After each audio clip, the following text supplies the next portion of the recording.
students. So today I am going to take up a new topic of ISC class 12th syllabus, that is Beethoven by Shane Coyson.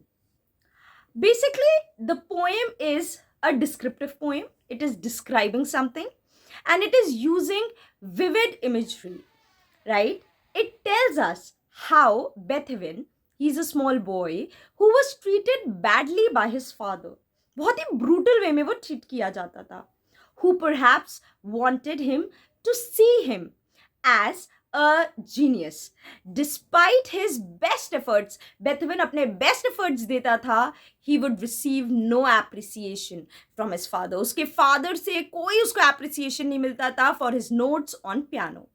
So as a result, what happened? वो अपने आप को isolate कर लेता है. He isolated himself as in a struggle to achieve excellence in his field.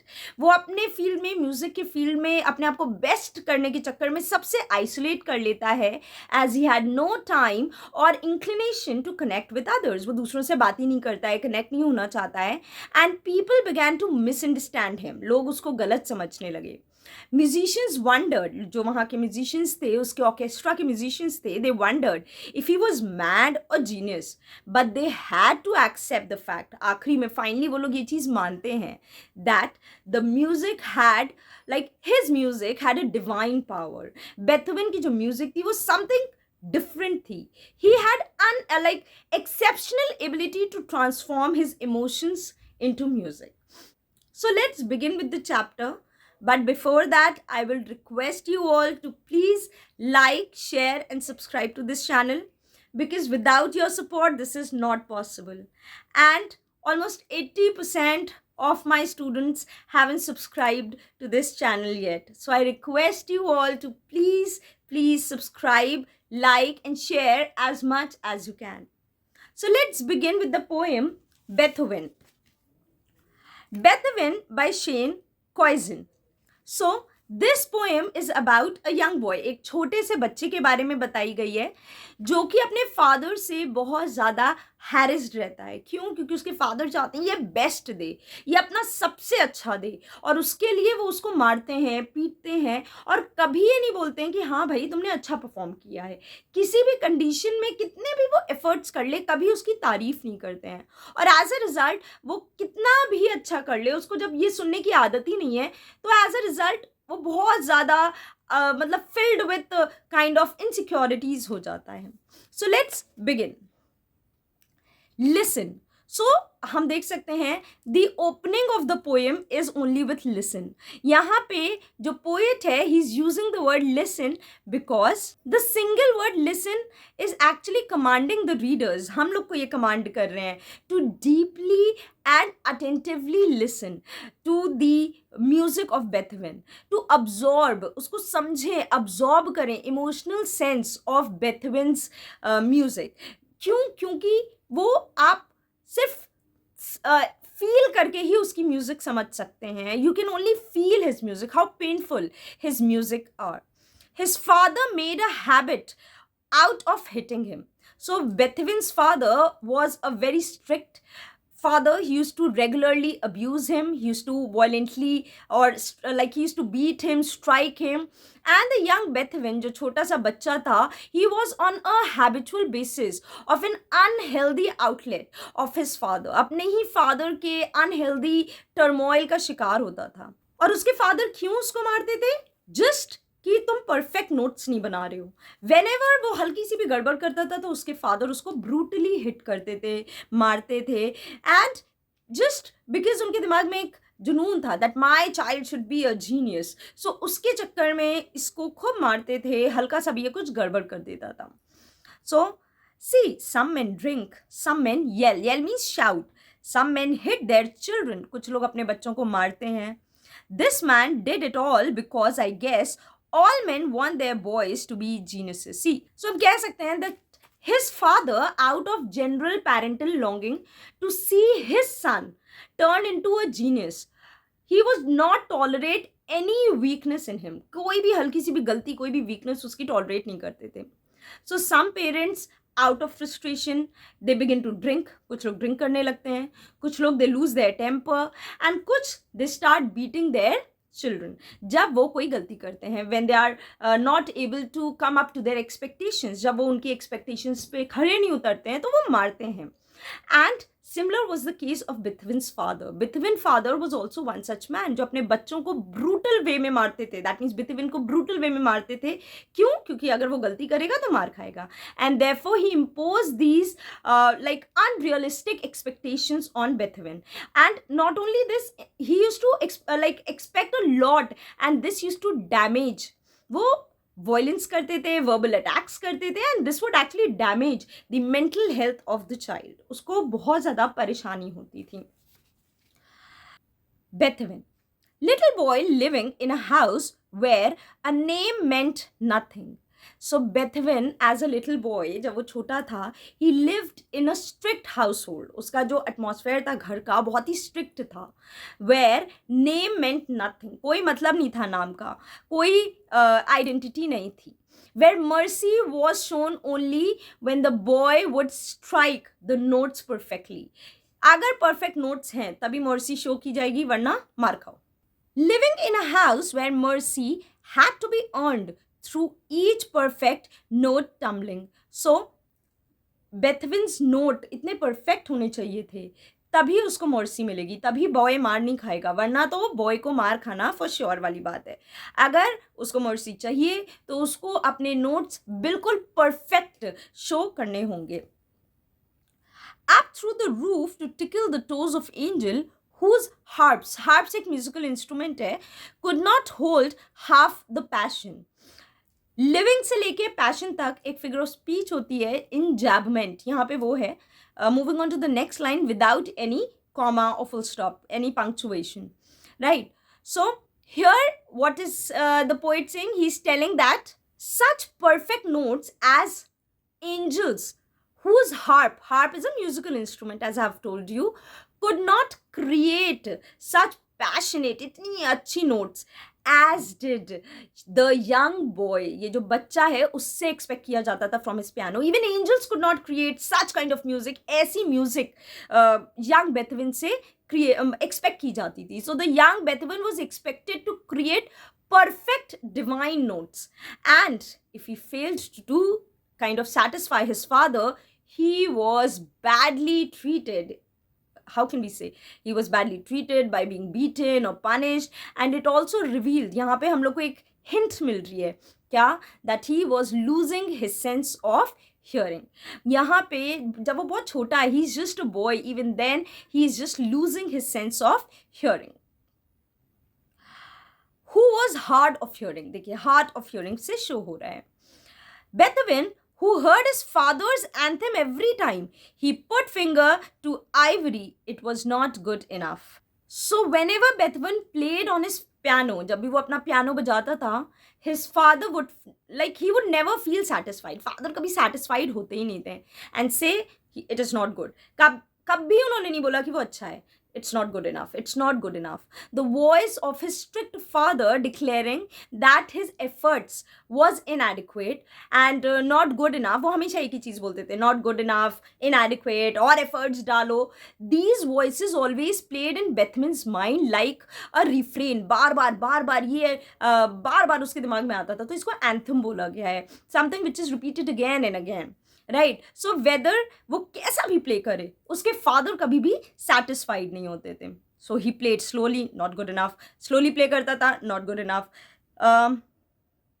So he played softly, not good enough, अच्छा नहीं है. So he played strongly, not good enough. Strongly play करता था तो भी फादर कभी सेटिस्फाई नहीं होते. So whether he played slowly or strongly, he was always told that it was not good enough. कैसा भी play करते, कभी अच्छा ही नहीं कहते थे. He would always be he was always told, he was always asked to practice hard. कितना भी मेहनत कर ले और hard work करो, अभी अच्छा नहीं है. And when he could play no more and his fingers cramped up like a gaunt root of tree trunk, it was not good enough. Even when his fingers got extremely tired, he would be asked to practice hard. हमेशा उससे बोलते थे और hard work करो और practice करो.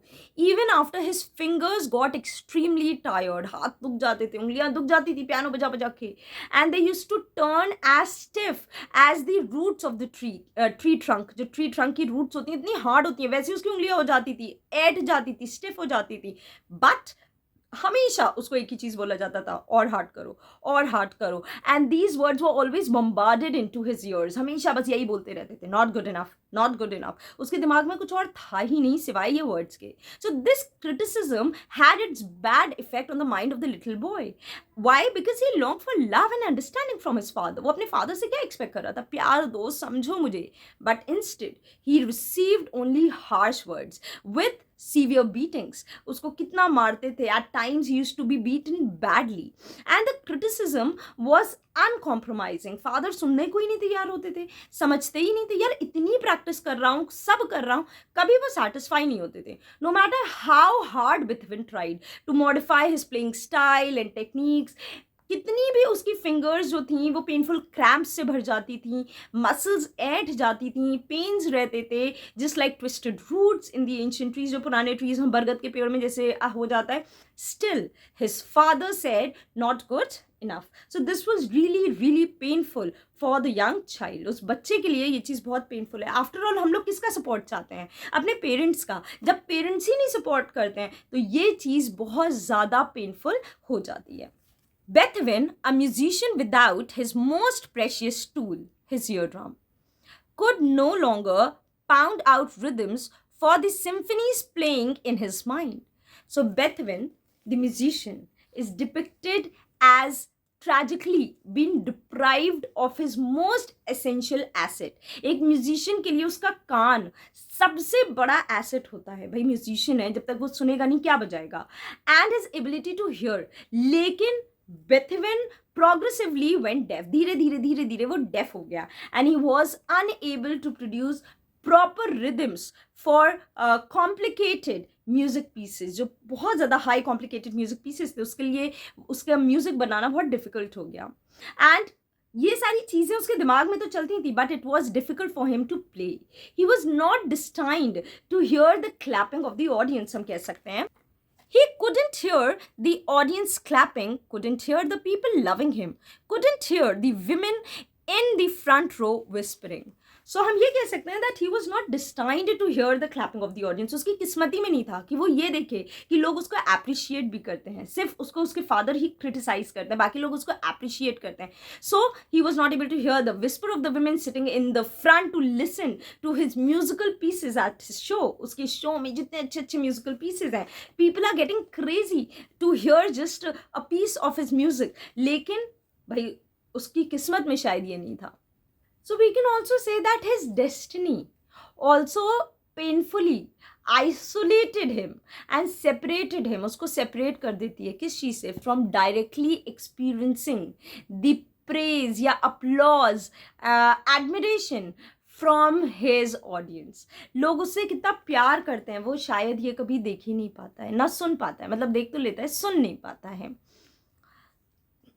Beethoven, as they let the music invade their nervous system like an armada marching through the firing cannonballs, detonating every molecule into their body into explosions of heavenly sensation. So Beethoven was indeed a genius, was सच में एक genius था.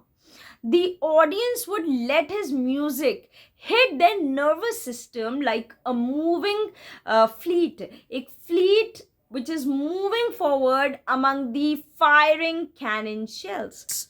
So यहाँ पे comparison क्या है? जैसे एक fleet of ship है जो कि आगे बढ़ती जा रही है और बहुत ज़्यादा कैनन बॉल्स चल रही हैं, आग के तोप के गोले चल रहे हैं, लेकिन फिर भी वो आगे बढ़ते जा रही हैं. वैसे ही यहाँ पे कंपेयर किया है that his music would hit every smallest part of the audience या उनकी body and erupt into divine sensation. एक अलग सा सेंसेशन आता था लोगों को जब उसकी म्यूजिक सुनते थे.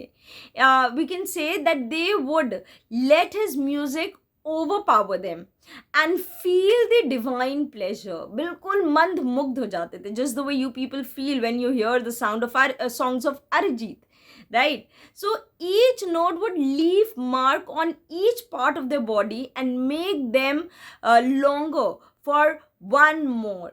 ये उसकी पावर थी, उसकी म्यूजिक की पावर थी. Such hit piece of music, he had become an addiction for music lovers. Music lovers के लिए वो एक क्रेज हो गया था कि वाह क्या गाना बनाया है उसने.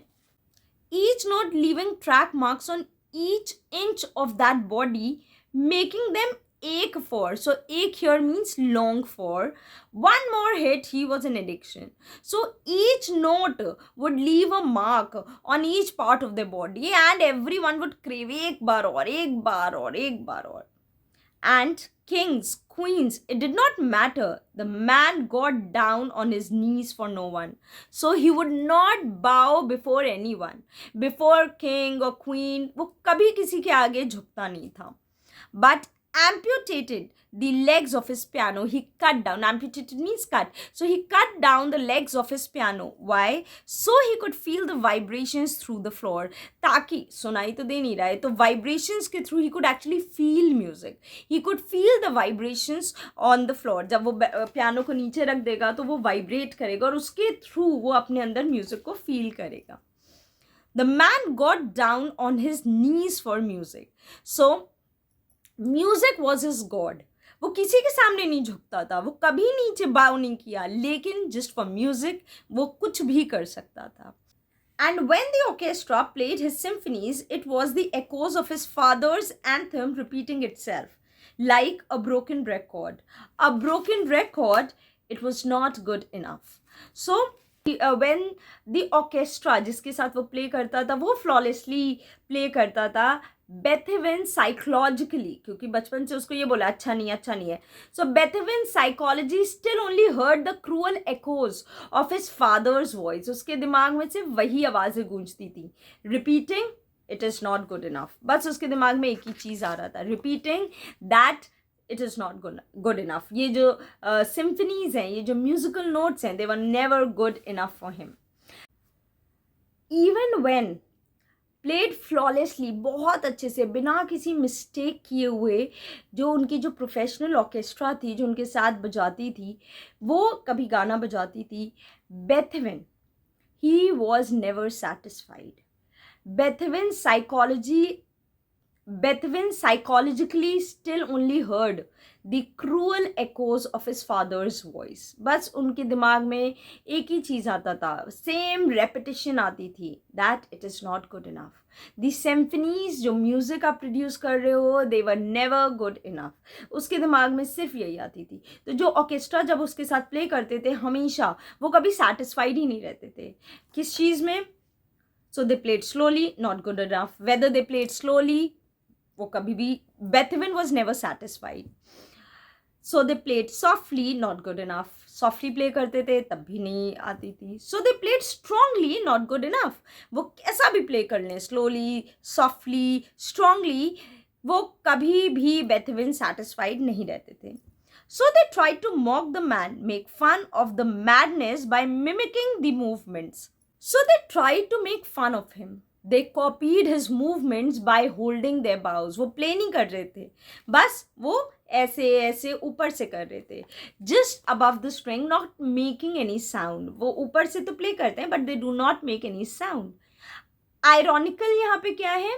Beethoven seemed that was perfect because he could not hear anything. वो तो play ही नहीं कर रहे हैं, उसको लगता था ये perfect है, but they were not playing anything. Mimicking means copying. You see, the deaf have an intimacy with silence. So speaker is explaining that deaf people have a quite unique or close relationship with absolute silence. Silence से जो deaf लोग हैं उनका कुछ अलग ही नाता है, कुछ अलग ही relation है. Deaf are most familiar with silence. Silence rules even in their dreams. It's there in their dream. So silence is even in their dream. And the musicians turned to one another, not knowing what to make of the man trying to calculate the distance between the madness and genius. realizing that Beethoven's musical measurements could take you the distance reaching past the towers of Babylon. So the musicians could not decide whether Beethoven was a madman or a genius. ये पागल है या genius है क्या समझ ही में नहीं आता था. They knew that Beethoven's musical skills, जो music की skills थी, were such as to take you to an unprecedented heights. कुछ ज़्यादा ही अलग level पे ले जाती थी, जैसे कि the height of the Tower of Babylon. So यहाँ पे एक रेफरेंस लिया गया है that the Babylonians they wanted to build a tower with the top in heaven, हवा में, मतलब भगवान के पास उनका मेन पॉइंट हो ताकि वो डायरेक्ट कम्युनिकेशन कर सकें गॉड से. बट वो पूरा नहीं होता है, वो वर्क जो है वो इनकम्प्लीट रह जाता है. वो वर्क स्टार्ट तो हुआ था, उन्होंने वो टावर बनाने की कोशिश तो की थी, लेकिन वो it could not be completed, वो कभी कंप्लीट नहीं होता है. तो यहाँ पे उसी को रेफरेंस में लिया हुआ है that the magic of his music was simply divine. It takes you to God. मतलब आपको वहाँ पे कनेक्ट कर देता है. It could turn solar system into symbols to crash together. सब कुछ इधर उधर हो जाएगा, सारे तारे टूट जाएंगे, causing comets to crash into one another. सारे comets आपस में भिड़ जाएंगे, and the resulting sound would be so loud, इतना तेज होगा that it could shake the constellations. Constellations means group of stars. ये हम लोग ने ज्योग्राफी में पहले पढ़ा था ना, कॉन्स्टलेशन अलग अलग तरह के होते हैं. So to make the stars begin to fall, सारे स्टार्स भिड़ने लगेंगे, आवाज से गिरने लगेंगे. उसकी म्यूजिक में इतनी पावर है.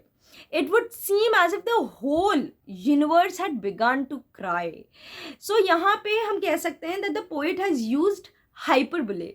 Hyperbole is a figure of speech, exaggeration, to conceive the power and beauty of Beethoven's music. Beethoven की म्यूजिक को अप्रिशिएट करे. क्या म्यूजिक वो गाता है, हेवनली बॉडीज तक तहस नहस हो जाएंगी. So the musicians thought that the distance between madness, ये पागलपन, to मतलब madness must be an illusion. ये उनका illusion होगा, मतलब illusion which is something which is not real. So हम कह सकते हैं that this summarizes that the man means Beethoven must be a genius. वो एक genius ही होगा and he could be nothing else. एक genius के अलावा Beethoven कुछ नहीं हो सकता है. Since Beethoven's musical imagination ऐसी ऐसी imagine करता था, ऐसे ऐसे ख्याल उसके दिमाग में आते थे म्यूजिक से related that it could transverse such interstellar distances. The musicians concluded that these terrestrial distances itself, ये सारी जो है डिस्टेंस है, must be an illusion. ये सब illusion होगा with the scope of such magnitude. ऐसे मैग्नीट्यूड के साथ बेथवेन का जो स्टेटस है वो एक जीनियस के अलावा कुछ और हो ही नहीं सकता. So his status as a genius has been confirmed without any doubt. क्यों? क्योंकि इतनी अच्छी म्यूजिक, इतना अच्छा कंसेप्ट कोई और दे ही नहीं सकता, right? Turning solar systems into cymbal that crash together. So cymbals एक musical instrument होता है which has two metal plates. दो metal plates होती हैं, उनको cymbals बोलते हैं.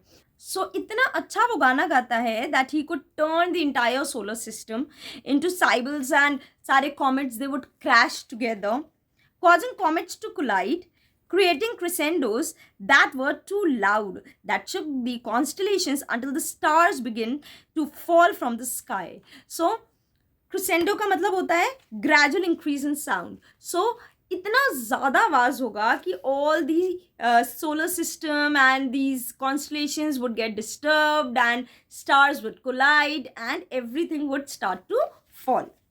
And it looked like the entire universe had begun to cry. It seemed as if the entire universe is crying. Distance must be an illusion, false idea. Illusion means false idea. तो ये जो distance है ना, ये एक false idea ही होगा. The man must be a genius. So Beethoven's status as genius is confirmed without any doubt.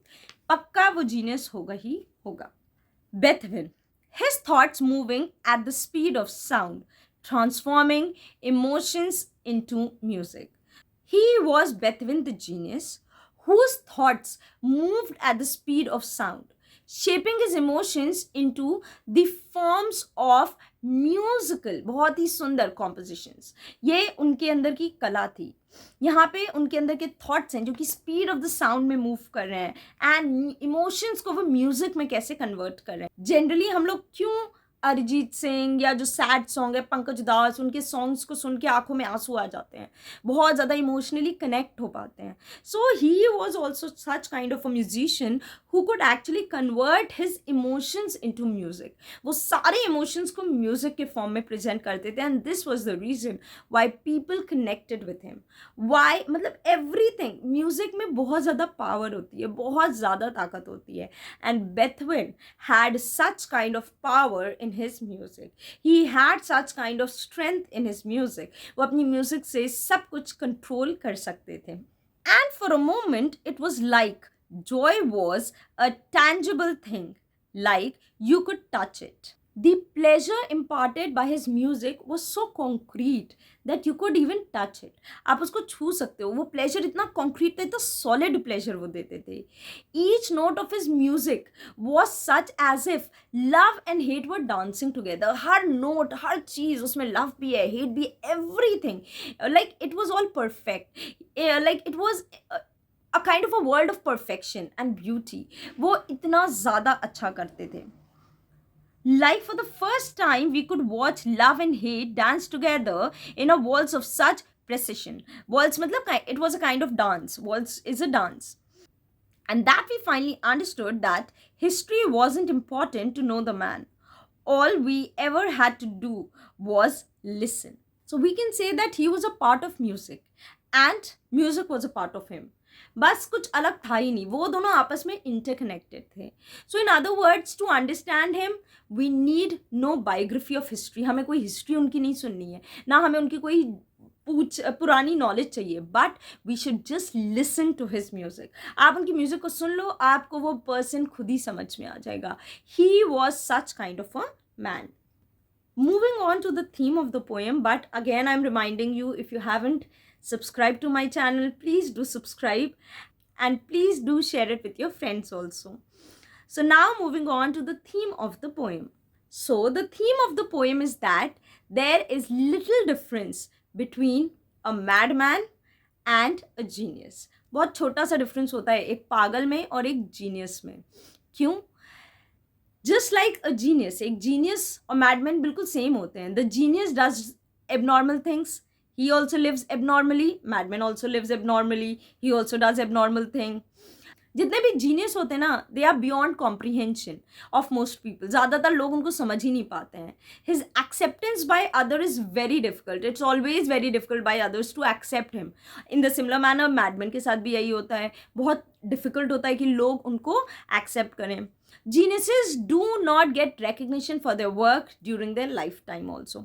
So एक ये theme हो गई. Another important theme of the poem is that physical and emotional abuse, जो हम लोग बच्चों के साथ मारपीट करते हैं, इमोशनली अब्यूज़ करते हैं, डांटते हैं in our childhood, leaves a great mark on the psychic of a person. दिमाग को बहुत ज़्यादा अफेक्ट करते हैं. The hurt remains throughout the life. ये जो दर्द होता है, ये जो चोट होती है ना, चाहे कितने भी बड़े आप क्यों ना हो जाओ, वो चोट हमेशा दिल में रहती है. And the person fails to connect meaningfully. वो कनेक्ट नहीं कर पाता है अदर्स से. It becomes difficult for him to accept himself and to connect with others and enjoy life fully. So I hope that this chapter is clear to you. I again request you all to subscribe to this channel if you haven't subscribed yet. I am trying to make more videos for you people. You know, it becomes very difficult for me. You can see it's 12:34. रात का 12:30 बज रहा है. And I'm trying to make videos for you people. I'm working really hard for you people. I expect same kind of love from you. Please, please, please do like, share and subscribe to this channel. Thank you so much. Bye-bye.